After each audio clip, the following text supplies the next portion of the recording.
नमस्कार दोस्तों, आपके अपने चैनल मैथ मैजिक्स में आपका स्वागत है। तो डियर स्टूडेंट्स, आज का अपना टॉपिक रहेगा कैलेंडर। हमें किसी भी सन में, किसी भी साल में, किसी भी महीने के किसी भी दिन का वार ज्ञात करना है तो हम कैसे ज्ञात करते हैं। तो सबसे पहले जब हमारा कैलेंडर स्टार्ट हुआ था 1 जनवरी सन 1, उस दिन सोमवार माना गया था, यानी कि पहला दिन सोमवार। इसी तरह से दूसरा दिन होता है मंगलवार, तीसरा दिन बुधवार, चौथा दिन गुरुवार, पांचवा दिन शुक्रवार, छठा दिन शनिवार और सातवां दिन। लेकिन सातवें दिन को हम जीरो से डिनोट करते हैं। जीरो पे आएगा रविवार, क्योंकि जब हम सप्ताह की कैलकुलेशन करते हैं तो सप्ताह को 7 से भाग दिया जाता है, और अगर पूरे 7 है तो 7 को 7 से भाग देने पर शेषफल हमेशा जीरो बचेगा। तो जीरो पे आएगा रविवार। अब देखिए, हमने किसी भी महीने का वार ज्ञात करना हो तो सबसे पहले हमें कुछ चीज़ें याद रखनी पड़ती हैं। हमें हर महीने के अधिक दिन ज्ञात करने होते हैं। तो जनवरी में अधिक दिन कैसे ज्ञात करेंगे। जनवरी में कुल दिन होते हैं 31। 31 दिन में से अगर हम 7-7 दिन के पूरे सप्ताह निकालते हैं तो हमारे पास 28 दिन बाहर निकल के आ गए। 4 सप्ताह, 28 दिन निकलने के बाद हमारे पास अधिक दिन बच गए 3। इसी तरह से फरवरी में अधिक दिन, अगर फरवरी लीप वर्ष की नहीं है तो अधिक दिन होते हैं 0, क्योंकि फरवरी में कुल दिन होंगे 28, और एक एक सप्ताह अगर हम पूरे निकालते हैं 28 दिन के तो हमारे पास शेषफल कुछ भी नहीं बचेगा। लेकिन अगर फरवरी 29 दिन की पड़ती है लीप वर्ष में और 7 से भाग देते हैं 29 को, तो हमारे पास 1 बचेगा। तो इसको ध्यान रखना है, अगर फरवरी लीप वर्ष की नहीं है तो अधिक दिन 0, और अगर लीप वर्ष की है तो अधिक दिन 1। इसी तरह से मार्च में अधिक दिन निकालते हैं। मार्च में भी कुल दिन 31 होते हैं। 31 को 7 से भाग देने के बाद हमारे पास शेष बचेंगे 3 दिन। इस तरह से अप्रैल में अधिक दिन होंगे 2, मई में 3, जून में 2, जुलाई में 3, अगस्त में भी 3, सितंबर में 2, अक्टूबर में 3, नवंबर में 2 और दिसंबर में 3। ये तो हो गए प्रत्येक महीने में अधिक दिन कितने होते हैं। अब हम वर्ष की बात करते हैं। तो एक वर्ष जो कि लीप वर्ष नहीं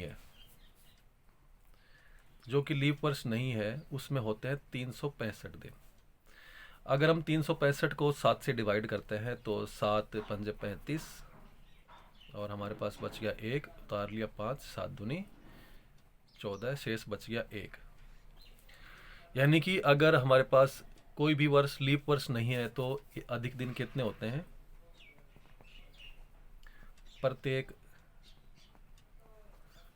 साधारण वर्ष में अधिक दिन होते हैं 1। ये तो हो गई वर्ष की बात। अब हम चलते हैं शताब्दी के ऊपर। साथियों, एक चीज याद रखने की होती है, प्रत्येक 4 वर्ष बाद लीप वर्ष आता है। यानी कि 4 के पहाड़े में जो भी आता है, चौथा वर्ष या 8वां वर्ष या 12वां वर्ष, इस तरह से 96 वर्ष तक कुल होते हैं 24 लीप वर्ष। लेकिन जब 100वां वर्ष आता है, यानी कि शताब्दी, 100वां वर्ष हमेशा एक साधारण वर्ष होता है। यानी कि 100वां वर्ष एक लीप का वर्ष नहीं होता। तो अगर हम शताब्दी की बात करते हैं तो 100 वर्षों में 100 अधिक दिन हो गए और 24 उसमें आ गए लीप के दिन, तो टोटल हो गए 124। अब 124 को अगर हम 7 से भाग करते हैं तो 7 एकम 7, यहाँ बचते हैं 5, नीचे उतार लिया 4 और 7 7 49, बच गए 5। यानी कि 100वां वर्ष है, उसमें अधिक दिन कितने हो गए? 100 वर्ष में अधिक दिन होते हैं 5। इस तरह से 200 वर्ष में अधिक दिन कितने होंगे? 5 इसके और 5 अगले, 5 और 5 10। लेकिन जब हम 10 पर 7 से भाग करते हैं तो हमारे पास शेष बचेंगे 3। 200 वर्ष में अधिक वर्ष होंगे, अधिक दिन होंगे 3। 300 वर्ष में अधिक दिन कितने होंगे? 300 वर्ष, 100 वर्ष में 5, फिर अगले 100 वर्ष में 5, फिर अगले 100 वर्ष में 5, तो 5 + 5 + 5 15। और अगर हम 15 को 7 से भाग करते हैं तो 7 दूनी 14, शेष बचता है 1। ये तो होगी शताब्दी की बात। मैंने बताया था कि 100वां वर्ष हमेशा साधारण वर्ष होता है, कभी भी लीप का वर्ष नहीं होता। लेकिन जो 400वां वर्ष होगा, 400वां वर्ष हमेशा लीप का वर्ष होगा। तो यहां पर हमने क्या करना है? प्रत्येक 100 वर्ष में अधिक दिन 5, तो 400 वर्ष में हो गए 5 गुणा 4 20। लेकिन 400वां वर्ष खुद एक लीप का वर्ष है, तो वो एक अधिक दिन जोड़ दिया, तो टोटल हो गए 21। और जब हम 21 को 7 से भाग देते हैं तो 7 तिया 21, हमारे पास शेषफल बचता है 0। तो ये 0 शेषफल बचेगा। तो 400वें वर्ष में अधिक दिन होते हैं 0। तो हम इसको अलग से टेबल बना के लिखते हैं। 100 वर्ष में अधिक दिन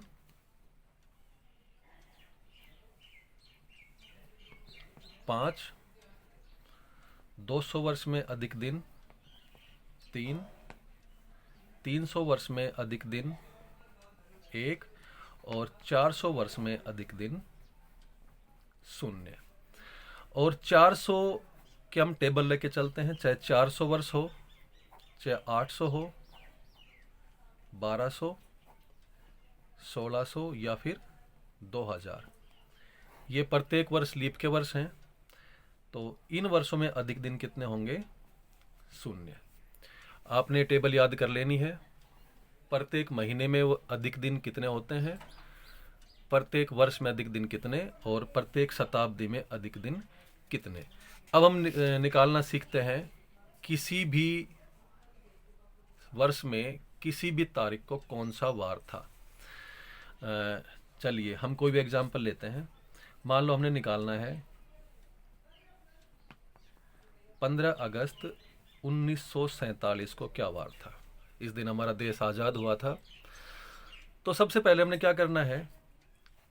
1947वें वर्ष का 15 अगस्त ज्ञात करना है। तो सबसे पहले हमने इसमें पूर्ण वर्ष ज्ञात कर लेने हैं। 1947वां वर्ष तो हम कैलकुलेट करेंगे, लेकिन इससे पहले जो 1946 तक हैं वो पूर्ण वर्ष हो गए। 1946 के हमने टुकड़े कर लेने हैं। पहला टुकड़ा 400 की शताब्दी में होगा, 400, 800, 1200, 1600 या 2000। तो इसके जो सबसे निकट आता है इससे पहले वो आता है 1600। तो सबसे पहले 400 की शताब्दी में लेके चलेंगे 1600। उसके बाद 1900 में से 1600 घटते हैं तो हमारे पास बच गए 300 और इसके बाद बचते हैं 46। 3 अलग अलग टुकड़े निकाल लेंगे। पहला 400 की शताब्दी में, फिर सैकड़े की शताब्दी में निकालेंगे और फिर बचे वर्ष लेते हैं। अब देखिए, सबसे पहले 1600 वर्षों में अधिक दिन कितने हैं? अभी मैंने बताया था कि 400 वर्षों में अधिक दिन होते हैं 0, 800 में भी 0, इसी तरह से 1200 में 0 और 1600 में भी 0। तो 1600 वर्षों में अधिक दिन हो गए 0। इसके बाद लेते हैं 300। 300 वर्षों में अधिक दिन कितने होते हैं? आपको टेबल याद होगी। 100 वर्षों में अधिक दिन 5, 200 में 3 और 300 में 1। इसके बाद बच गए पीछे 46। 46 वर्षों में अधिक दिन कितने? तो यहां पर हम इसको दो टुकड़ों में बांटेंगे। पहले 46 साधारण वर्ष, मैंने बताया था प्रत्येक वर्ष में एक अधिक दिन होता है, तो 46 वर्षों में अधिक दिन हो गए 46। लेकिन 46 वर्षों में लीप के वर्ष कितने आए? लीप वर्ष 46 को 4 से भाग देंगे, पूरा पूरा भाग नहीं जाओ बेशक, तो 400 के से भाग देंगे तो ये टोटल इसमें लीप वर्ष आते हैं 11। 11 चौक 44, यानी कि बीच में 11 वर्ष ऐसे थे जो लीप के थे, जिनमें फरवरी 29 दिन की थी, वो एक एक दिन हमने जोड़कर यहाँ लिख दिए 11। तो यहाँ तक हमने 1946 वर्ष पूरे कर लिए। अब हम बढ़ेंगे 1947वें वर्ष में। यहाँ पर हमने पहुँचना है 15 अगस्त तक। तो अब 15 अगस्त से पहुँचने के लिए हमने पहले निकालने जनवरी। जनवरी में अधिक दिन कितने होते हैं? 3। फरवरी, फरवरी के लिए ध्यान देना है 1947 लीप वर्ष है या नहीं। अगर ये लीप वर्ष नहीं है तो फरवरी में टोटल दिन 28, तो अधिक दिन 0। इस तरह से मार्च में 3, अप्रैल में 2, मई में अधिक दिन 3, जून में अधिक दिन 2, जुलाई में अधिक दिन 3, और अगस्त, ये वो महीना है जिसकी हमने तारीख याद करनी है, और इसमें दिन है टोटल 15। इन सभी का जोड़ यहाँ से यहाँ तक हम करते हैं, तो हम जोड़ करेंगे 5 3 8, तो 10 3 13, 2 15, 3 18, 3 21, 1 22, 6 28 और 1 29 का 9 हासिल 2, 2 और 1 3, 1 4 और 4 8। हमारे पास कुल अधिक दिन आ गए 89। अब हमने यहाँ से क्या करना है? सिर्फ 89 को 7 से डिवाइड कर देना, यानी कि इसमें कुल सप्ताह कितने बनते हैं और शेषफल कितना बचेगा। तो यहाँ आ गए 7 एकम 7, शेषफल बच गया 8 में 7 घटाएंगे 1, नीचे उतार लिया 9, 7 दूनी 14, 19 में से 14 गए तो बच गए 5। 5वां दिन मैंने बताया था, पहला दिन सोमवार है, दूसरा दिन मंगलवार, तीसरा दिन बुधवार, चौथा दिन गुरुवार और 5वां दिन शुक्रवार। तो जिस दिन हमारा देश आज़ाद हुआ था 15 अगस्त 1947 को, उस दिन कौन सा वार था? शुक्रवार। इसी तरह से आप कोई अन्य वार ज्ञात कर सकते हैं, जैसे हमारा संविधान लागू हुआ था 26 जनवरी 1950 को, या आप किस दिन पैदा हुए थे, या फिर आज की तारीख हम निकालते हैं। जिस दिन मैं वीडियो बना रहा हूँ आज है 11 अप्रैल 2022। हम आज का दिन निकालते हैं, तो आज 2022 है। तो सबसे पहले हमने क्या करना है? 2022 से पहले कितने वर्ष पूरे हो चुके हैं? पूर्ण वर्ष हो गए। 2022 में से हम एक कम कर देंगे, यानी कि 2021 पूर्ण वर्ष हो चुके हैं। अब 2021 के हम टुकड़े बनाएंगे। पहला टुकड़ा 400 की शताब्दी में होगा, तो 400 की शताब्दी में इसके नियर बाई आएगा 2000, प्लस सैकड़े में कुछ नहीं आएगा, 100 200 300, और हमारे पास बच गया 21। तो यहाँ से हम स्टार्ट करते हैं। 2000 वर्षों में अधिक दिन कितने होंगे? आप बताइए। 400, 800, 1200, 1600 और 2000, इन सब में अधिक दिन होते हैं 0। इसके बाद आता है 21।